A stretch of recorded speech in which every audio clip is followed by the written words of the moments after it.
धन्यवाद संजय जी, धन्यवाद के शर्मा जी, और आप सभी बंधुओं का भी धन्यवाद कि आज इस प्रेस वार्ता में आप सब हाजिर हैं। स्वाभाविक रूप से आप जानते हैं ये प्रेस कॉन्फ्रेंस किस लिए है। मुझे तो कई बार लगता है कि जब से माननीय मोदी जी की सरकार बनी है, कांग्रेस पार्टी और विपक्ष के प्रेस के मुद्दे भी वही होते हैं और अब हम भी थक जाते हैं वही प्रश्नों के उत्तर देते देते। जनता को भी लगता होगा आखिरकार ये कांग्रेस पार्टी और विपक्ष के लोग, उनकी हताशा की सीमा इस कदर बढ़ गई है कि हमेशा चोर चोर चोर चोर चोर चोर करते रहते।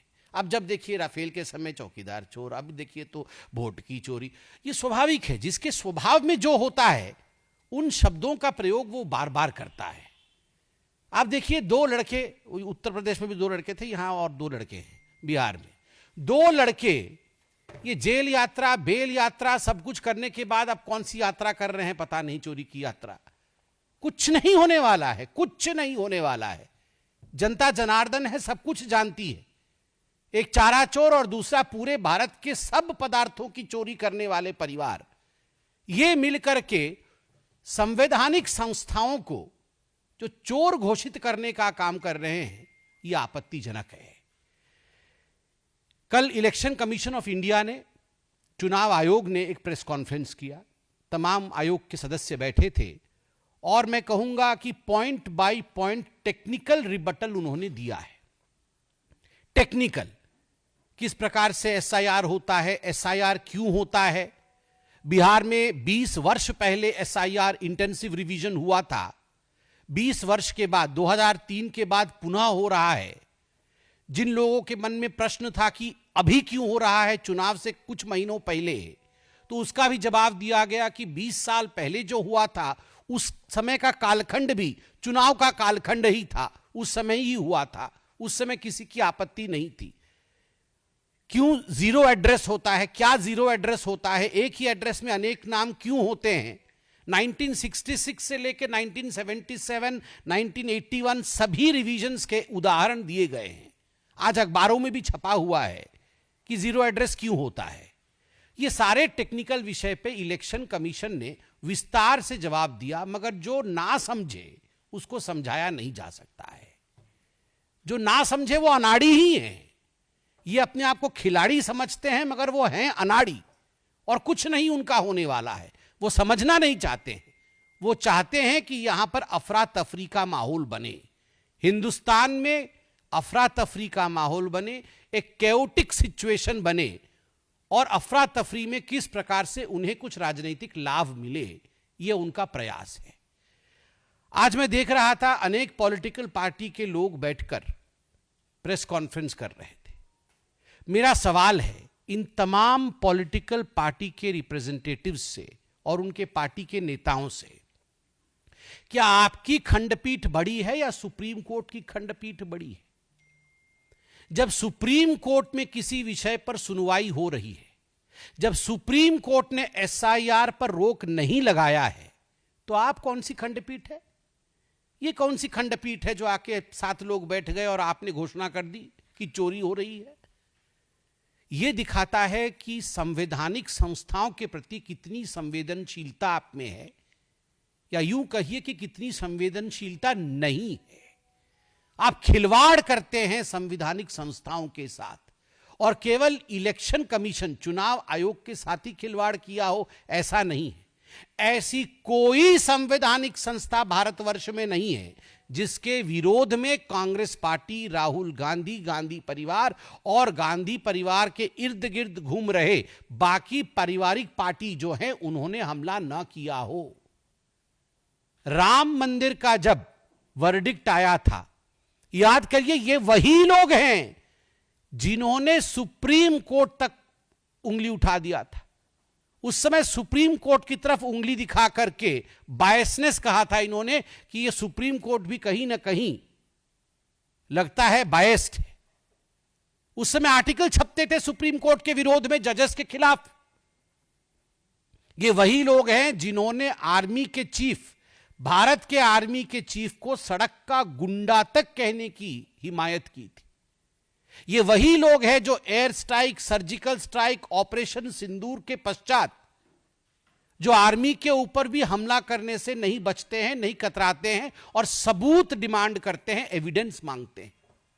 आप सोच के देखिए, आर्मी को नहीं छोड़ते, सुप्रीम कोर्ट को नहीं छोड़ते, इलेक्शन कमीशन को नहीं छोड़ते, कौन सी ऐसी संस्था है जिसको इन्होंने छोड़ा है?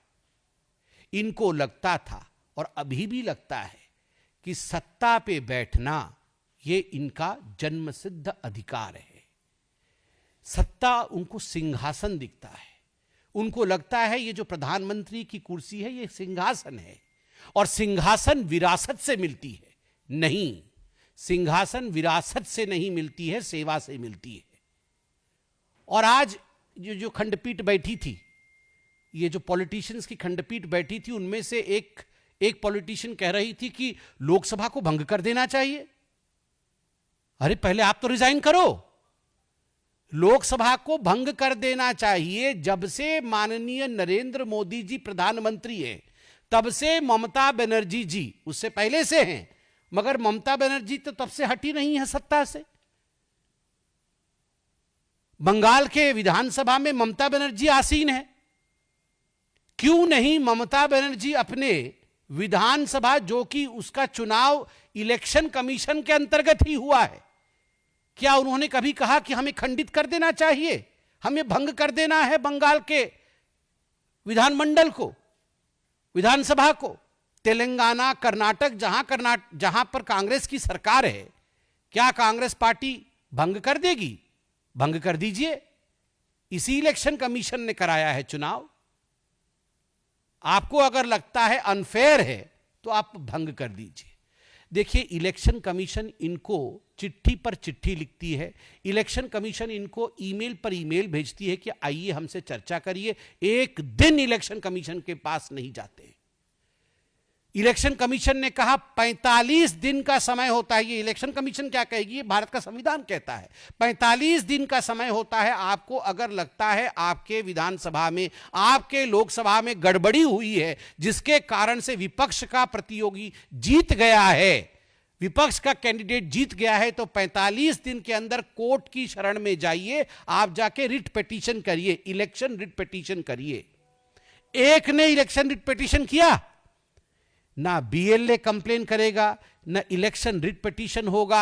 सड़क पे जाके चोर चोर चिल्लाएंगे, सदन नहीं चलने देंगे। एक ही राग है इनका, मैंने किसी पिक्चर में देखा था, अब्बा डब्बा चप्पा।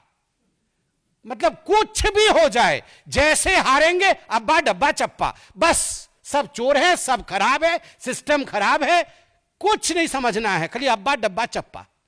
अब हम भी परेशान हो गए ये अब्बा डब्बा चप्पा सुन के कि आखिर कब तक यही करते रहोगे आप? इनकी मंशा, मैं आपको आज स्पष्ट, आज मैं ये प्रेस कॉन्फ्रेंस दिल से एकदम एक हिंदुस्तानी के नाते कर रहा हूं, केवल एक पार्टी के प्रवक्ता के नाते नहीं। इनका मकसद एक ही है और मकसद है घुसपैठियों को बचाना, इन्फिल्ट्रेटर्स को बचाना, जो बाहर की देशों से घुसकर आए हैं नकली इनके लोगों के द्वारा। आप टीएमसी के लोगों को देखिए बैठकर किसका वोटर कार्ड बना रहे हैं, किसका आधार कार्ड बना रहे हैं। आप जाकर देखिए बिहार में किस प्रकार से, किस पार्टी के लोग किस प्रकार तुष्टीकरण की राजनीति को बढ़ावा दे रहे हैं, किस प्रकार से घुसपैठियों को आप वोटर एनरोलमेंट करा रहे हैं। क्या ये बात छिपी हुई है? हम सब भी जानते हैं, हम सब भी राजनीति में हैं। भारत की जनता जानती है कि किस प्रकार आप वोट बैंक की तुष्टीकरण की राजनीति और उस पे इन्फिल्ट्रेटर्स और घुसपैठियों को जोड़ करके आप अपना एक वोट बैंक बना करके जीतना चाहते हैं। मगर कान खोल के सुन लीजिए, इस देश के जो रिसोर्स हैं, इस देश के रिसोर्स पर पहला अधिकार किसी का है तो वो हिंदुस्तान के नागरिक का है। इस देश के रिसोर्स पर किसी घुसपैठिए का अधिकार नहीं है। घुसपैठिया कभी वोटर नहीं हो सकता है। और हां, जहां तक इलेक्शन कमीशन का सवाल है, आप उनसे प्रश्न पूछिए, इलेक्शन कमीशन जवाब भी दे रही है। मैं इतना कहना चाहता हूं, सुप्रीम कोर्ट ने कहा है, मैंने आज अखबारों में पढ़ा है कि इलेक्शन कमीशन का अधिकार है रिप्रेजेंटेशन ऑफ पीपल राइट के माध्यम से और constitution of India, Baba Saheb Ambedkar ने जो संविधान दिया है उसके माध्यम से कि वो इलेक्टरल रोल इलेक्शन के लिए तैयार कर सकती है, यह उसका अधिकार है। और ये जो कांग्रेस पार्टी है और ये जो आरजेडी है, ये जो तृणमूल कांग्रेस है, ये जो आम आदमी पार्टी अब समाप्ति की ओर बढ़ रही है, इनका उद्देश्य मैं बताता हूं आपको। ये चाहते हैं भारतवर्ष में बांग्लादेश जैसी सिचुएशन हो जाए। ये चाहते हैं जो श्रीलंका में हुआ था वो भारतवर्ष में हो। ये चाहते हैं कि अफगानिस्तान और पाकिस्तान में जो हालात हुए थे वो भारतवर्ष में हो। कुछ राजनेताओं ने तो टीवी पे आकर कहा है अभी तक कैसे ये लोग छुटे हुए हैं, अभी तक कैसे इनके घरों में लोग नहीं घुसे हैं। They want complete chaos in the streets of India. They want Indian people to be barbaric.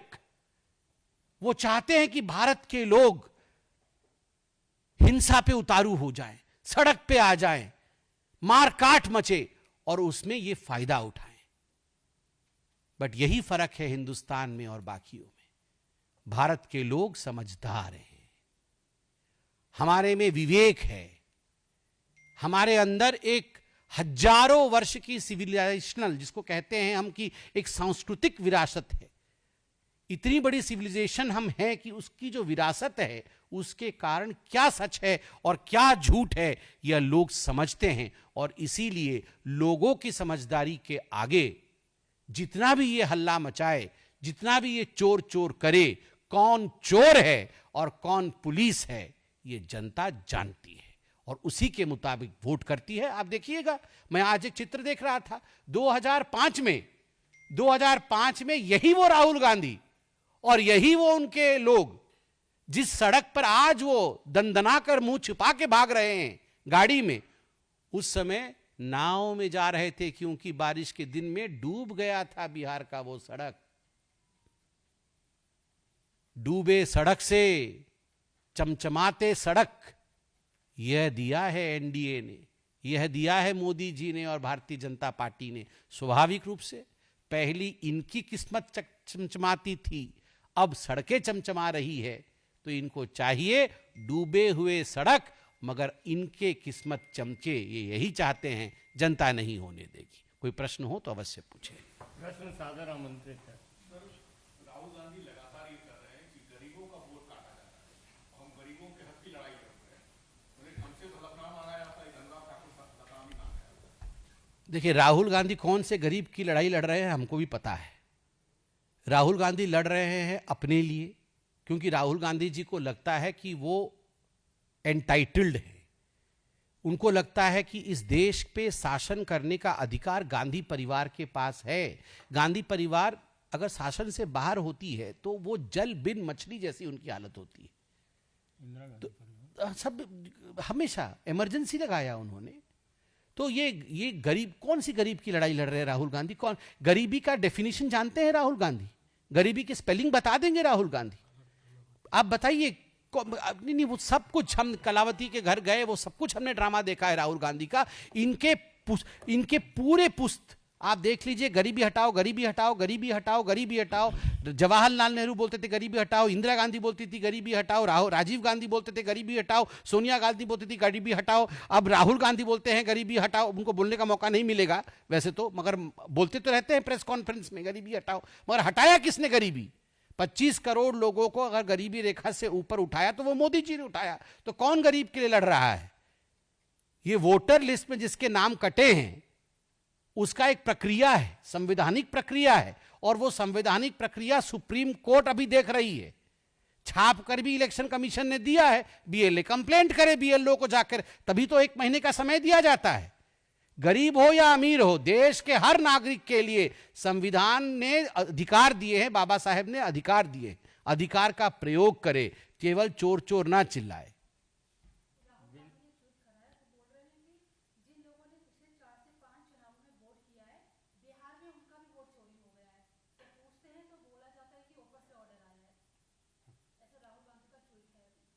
ये बचपन में हमने कुआं चोरी वाली कहानी सुनी थी ये मतलब आपको सुना कुआं चोरी हो गई है, ये होती थी, ये कांग्रेस के जमाने में कुआं चोरी होती थी, मतलब कागज में कुआं खुद जाता था मगर वहां कुआं होता नहीं था। तो बाद में जब इंस्पेक्शन के लिए जाते थे बड़े बड़े अधिकारी तो क्या रे कुआं तो चोरी हो गया, कुआं चोरी हो गया। तो ये पूरी राहुल गांधी और कांग्रेस पार्टी का ये कुआं चोरी वाली कहानी है। मतलब कुछ है नहीं इनके पास एजेंडा। आप देखिए पहले चौकीदार चोर है, अंग्रेजी में भी कर देंगे।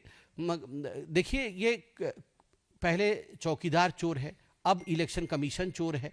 ये हर कोई चोर है, जो लोग बेल पे बाहर हैं उनके लिए हर कोई चोर है, सिर्फ वही चोर नहीं है।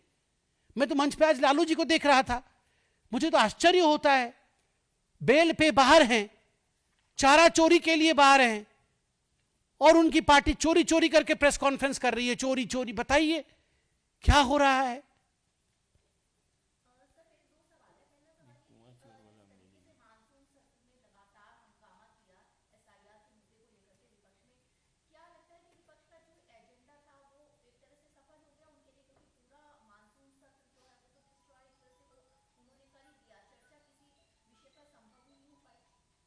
नहीं, आपने सही कहा कि राहुल गांधी और ऑपोजिशन पार्टीज ने और खास करके कांग्रेस ने ये जो मॉनसून सत्र था उसे समाप्त कर दिया, डिस्ट्रॉय कर दिया।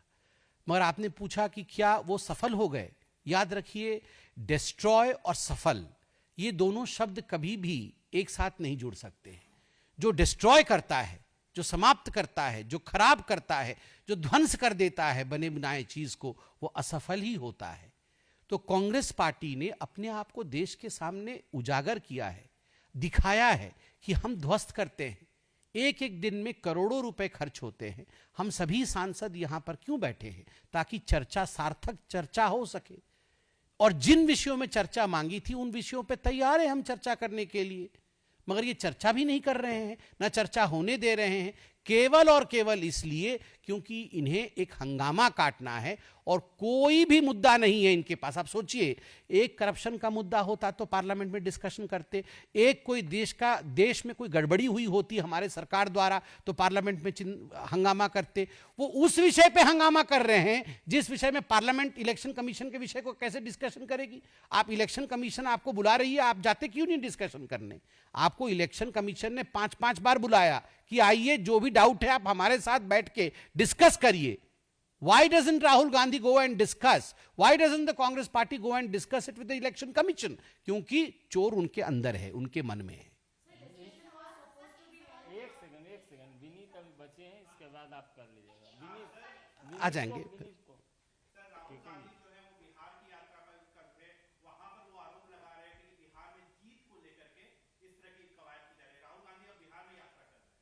किस चीज को लेके?